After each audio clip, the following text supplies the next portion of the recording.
The allotment for Joseph began at the Jordan, east of the springs of Jericho, and went up from there through the desert into the hill country of Bethel.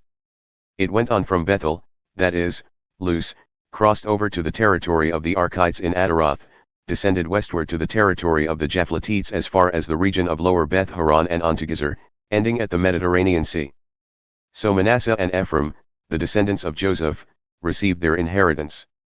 This was the territory of Ephraim, according to its clans. The boundary of their inheritance went from Ataroth Addar in the east to Upper Beth Horon and continued to the Mediterranean Sea. From Mikmethath on the north it curved eastward to Taanath Shiloh, passing by it to Janoah on the east. Then it went down from Janoah to Ataroth and Naarah, touched Jericho, and came out at the Jordan. From Tappuah the border went west to the Kanah Ravine and ended at the Mediterranean Sea. This was the inheritance of the tribe of the Ephraimites, according to its clans. It also included all the towns and their villages that were set aside for the Ephraimites within the inheritance of the Manassites. They did not dislodge the Canaanites living in Gezer. To this day the Canaanites live among the people of Ephraim but are required to do forced labor.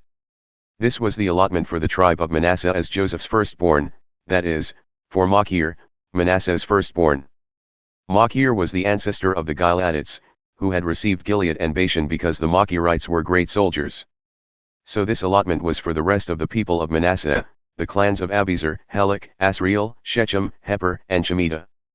These are the other male descendants of Manasseh son of Joseph by their clans. Now Zelophehad son of Hepher, the son of Gilead, the son of Machir, the son of Manasseh, had no sons but only daughters, whose names were Mahlah, Noah, Hoglah, Milkah and Tirzah. They went to Eleazar the priest, Joshua son of Nun, and the leaders and said, "The Lord commanded Moses to give us an inheritance among our relatives." So Joshua gave them an inheritance along with the brothers of their father, according to the Lord's command. Manasseh's share consisted of 10 tracts of land besides Gilead and Bashan east of the Jordan, because the daughters of the tribe of Manasseh received an inheritance among the sons. The land of Gilead belonged to the rest of the descendants of Manasseh. The territory of Manasseh extended from Asher to Mikmethath east of Shechem. The boundary ran southward from there to include the people living at En Tappuah. Manasseh had the land of Tappuah, but Tappuah itself, on the boundary of Manasseh, belonged to the Ephraimites. Then the boundary continued south to the Kanah Ravine. There were towns belonging to Ephraim lying among the towns of Manasseh, but the boundary of Manasseh was the northern side of the ravine and ended at the Mediterranean Sea. On the south the land belonged to Ephraim, on the north to Manasseh. The territory of Manasseh reached the Mediterranean Sea and bordered Asher on the north and Issachar on the east. Within Issachar and Asher, Manasseh also had Beth Shan, Ibleam, and the people of Dor, Ender, Taanach and Megiddo, together with their surrounding settlements.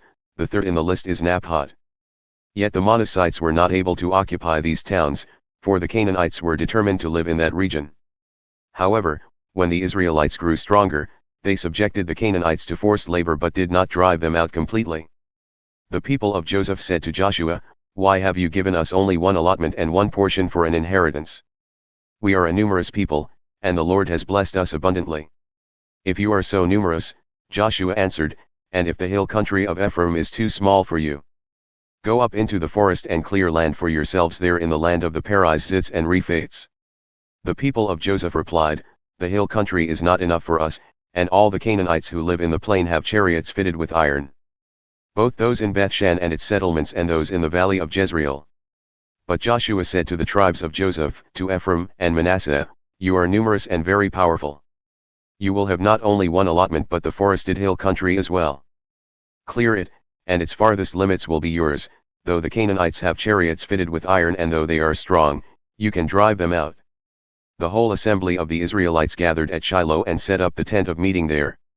The country was brought under their control, but there were still 7 Israelite tribes who had not yet received their inheritance. So Joshua said to the Israelites, "How long will you wait before you begin to take possession of the land that the Lord, the God of your ancestors, has given you? Appoint 3 men from each tribe.